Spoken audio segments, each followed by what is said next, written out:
മഹാകേരളം ചാനലിലേക്ക് എല്ലാവർക്കും സ്വാഗതം. നിങ്ങൾ ഈ ചാനൽ ഇതുവരെ സബ്സ്ക്രൈബ് ചെയ്തിട്ടില്ലെങ്കിൽ സബ്സ്ക്രൈബ് ചെയ്യാൻ അഭ്യർത്ഥിക്കുന്നു.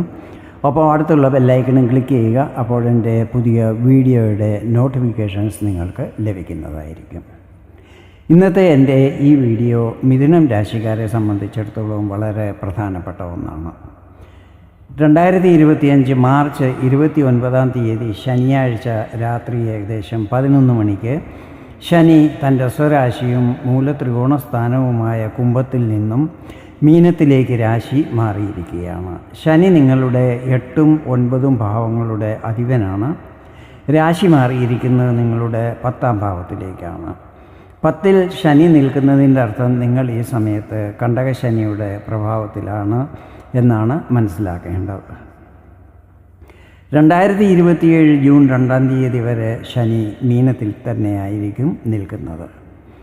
2025 ജൂലൈ 13 നവംബർ 28 ഇടയ്ക്ക് ഏകദേശം 139 ദിവസം ശനി വക്രഗതിയിലായിരിക്കും സഞ്ചരിക്കുന്നത്. അതിനെക്കുറിച്ച് വിശദമായ വീഡിയോ പിന്നീട് ഞാൻ പബ്ലിഷ് ചെയ്യുന്നതായിരിക്കും. ശനിയുടെ ഈ രാശിമാറ്റം മിഥുനം രാശിക്കാരിൽ എന്തൊക്കെ പ്രഭാവങ്ങൾ ചെലുത്തും എന്നതിനെക്കുറിച്ചാണ് ഈ വീഡിയോയിൽ ഞാൻ വിവരിക്കുന്നത്.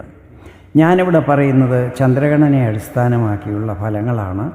നിങ്ങളുടെ ജാതകത്തിലെ ഗ്രഹനില, ഇപ്പോഴത്തെ മഹാദശ, അപഹാരം എന്നിവയിൽ വരുന്ന വ്യത്യാസങ്ങൾ കാരണം ഫലങ്ങളിൽ ചില്ലറ ഏറ്റക്കുറച്ചിലുകൾ വരുവാൻ സാധ്യതകളുണ്ട്. 10ാം ഭാവത്തിൽ ശനി നിൽക്കുന്നത് കണ്ടകശനിയുടെ പ്രഭാവം നിർമ്മിക്കുമെങ്കിലും പൊതുവെ കേന്ദ്രസ്ഥാനമായ 10ൽ ശനി ശുഭഫലങ്ങളായിരിക്കും കൂടുതലും നൽകുന്നത്. എത്രയും കൂടുതൽ അധ്വാനം ചെയ്യുന്നുവോ അതനുസരിച്ചുള്ള സാമ്പത്തിക നേട്ടങ്ങൾ ഉണ്ടാകുന്നതുമായിരിക്കും. ജോലിസ്ഥലത്ത് നിങ്ങളുടെ അതോറിറ്റി വർദ്ധിക്കുന്നതായിരിക്കും. അതായത് ജൂനിയർ ലെവലിൽ നിന്നും സീനിയർ ലെവലിൽ എത്തുന്നതായിരിക്കും. വിരോധികളിൽ വിജയം ലഭിക്കുന്നതാണ്. മാതാവിൻ്റെ ആരോഗ്യത്തിൽ പ്രശ്നങ്ങൾ വരാൻ ഇടയുണ്ട്. ചിലപ്പോൾ മാതാവുമായി അഭിപ്രായ വ്യത്യാസങ്ങളും മറ്റും ഉണ്ടാകുവാനും സാധ്യതകളുണ്ട്. ഈ വക കാര്യങ്ങളിൽ ശ്രദ്ധിക്കണം. അതോടൊപ്പം പിതാവുമായും ബന്ധത്തിൽ വിള്ളലുകൾ വരാതിരിക്കുവാൻ ശ്രദ്ധിക്കണം. കുടുംബസ്വത്തിൽ ഡിസ്പ്യൂട്ടുകളും മറ്റും ഉണ്ടാകുന്നതായിരിക്കും. അതിനെയും നേരിടേണ്ടി വരും. എല്ലാ കാര്യങ്ങളും നന്നായി പ്ലാനിങ് ചെയ്യുന്നതും അത് എക്സിക്യൂട്ട് ചെയ്യുന്നതും ആയിരിക്കും. ഈ സമയത്ത് സ്ഥാവര ജംഗമ വസ്തുക്കളിൽ വൃദ്ധിയുണ്ടാകുന്നതായിരിക്കും.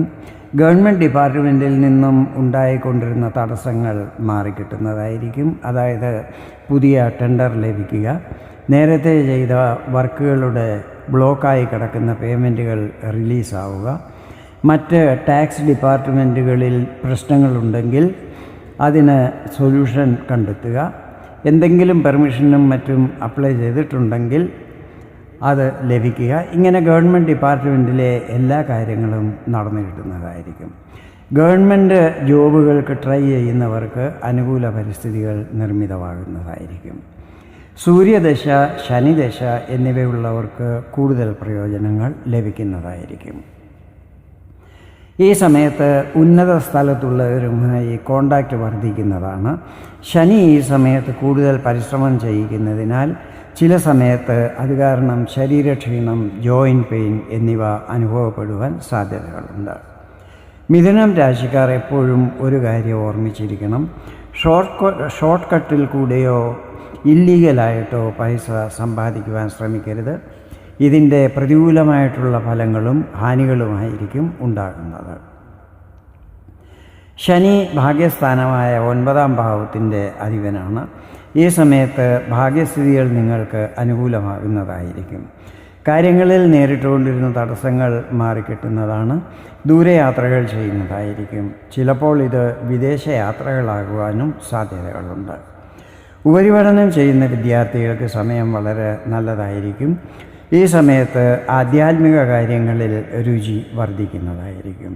സന്താനപക്ഷത്തെക്കുറിച്ച് എന്തെങ്കിലും ചിന്തകളുണ്ടെങ്കിൽ അതെല്ലാം തന്നെ മാറിക്കിട്ടുന്നതുമായിരിക്കും.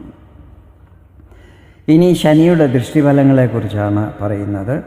ശനിയുടെ 3ാം ദൃഷ്ടി പതിക്കുന്നത് നിങ്ങളുടെ 12ാം ഭാവത്തിലാണ്. ഇത് ചിലവുകൾ വർദ്ധിക്കുവാൻ ഇടയാക്കുന്നതായിരിക്കും. അതിനാൽ അനാവശ്യ ചിലവുകൾ ഒഴിവാക്കുവാൻ ശ്രമിക്കണം. ആശുപത്രി ചിലവുകളും കൂടുന്നതായിരിക്കും. ഇത് നിങ്ങൾക്ക് വേണ്ടിയോ അതല്ലെങ്കിൽ കുടുംബാംഗങ്ങൾക്ക് വേണ്ടിയോ ഒക്കെ ആകാം.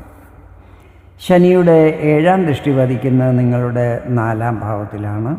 ഈ സമയത്ത് പ്രോപ്പർട്ടികളും മറ്റും വാങ്ങുമ്പോൾ എല്ലാ ഡോക്യുമെൻറ്റുകളും നന്നായി ചെക്ക് ചെയ്തിരിക്കണം.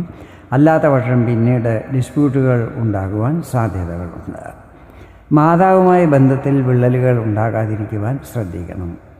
വാഹനം, മൃഗങ്ങൾ എന്നിവ കാരണം പരിക്കുകൾ പറ്റാതിരിക്കുവാനും ശ്രദ്ധിക്കണം. ശനിയുടെ 10ാം ദൃഷ്ടി പതിക്കുന്നത് നിങ്ങളുടെ 7ാം ഭാവത്തിലാണ്. ഗുരു മിഥുനത്തിലേക്ക് രാശി മാറുമ്പോൾ ഗുരുവിൻ്റെ 7ാം ദൃഷ്ടിയും 7ാം ഭാവത്തിലായിരിക്കും പതിക്കുന്നത്. ഇത് ശനിയുടെ ദൃഷ്ടിയെ കുറച്ചൊക്കെ ന്യൂട്രലാക്കുന്നതായിരിക്കും. ദാമ്പത്യ ജീവിതം ഈ സമയത്ത് സാമാന്യമായിരിക്കും. ജീവിത പങ്കാളിയുടെ ആരോഗ്യത്തിൽ പ്രശ്നങ്ങൾ വരാൻ സാധ്യതകളുണ്ട്. ഈ കാര്യത്തിൽ ശ്രദ്ധിക്കണം. പാർട്ട്ണർഷിപ്പിൽ ബിസിനസ് ചെയ്യുന്നവർ എല്ലാ തീരുമാനങ്ങളും ഒന്നിച്ചു വേണം എടുക്കുവാൻ. കണ്ടകശനിയുടെ പ്രഭാവത്തിലായിരിക്കുമെങ്കിലും ആത്മാർത്ഥതയോടെ പരിശ്രമം ചെയ്യുന്നവർക്ക് ശനി ഉചിത ഫലങ്ങൾ ഈ സമയത്ത് നൽകുമെന്നുള്ളത് ഉറപ്പാണ്. വേറൊരു കാര്യം പറയാൻ ആഗ്രഹിക്കുന്നത്, നിങ്ങൾക്ക് ഈ സമയത്ത് അനുകൂല ദശാസമയം അല്ലെങ്കിൽ കുറച്ച് വിഷമസ്ഥിതികൾ ഉണ്ടാകുന്നതായിരിക്കും. പക്ഷേ എല്ലാ കാര്യങ്ങളും നല്ല പോസിറ്റീവ് ഫീലിങ്ങോടെ വേണം ചെയ്യുവാൻ. ഇതാണ് ശനിയുടെ രാശിമാറ്റം മിഥുനം രാശിക്കാരിൽ ചെലുത്തുന്ന പ്രഭാവങ്ങൾ. വീഡിയോ നിങ്ങൾക്ക് ഇഷ്ടപ്പെട്ടെങ്കിൽ ഇതുപോലെ ജ്യോതിഷ സംബന്ധമായ കൂടുതൽ വിവരങ്ങൾ അറിയുവാൻ വേണ്ടി എൻ്റെ ഈ ചാനൽ സബ്സ്ക്രൈബ് ചെയ്യുവാൻ അഭ്യർത്ഥിക്കുന്നു. വീണ്ടും വേറൊരു വീഡിയോയിൽ കാണാം. അതുവരെ എല്ലാവർക്കും നന്ദി, നമസ്കാരം.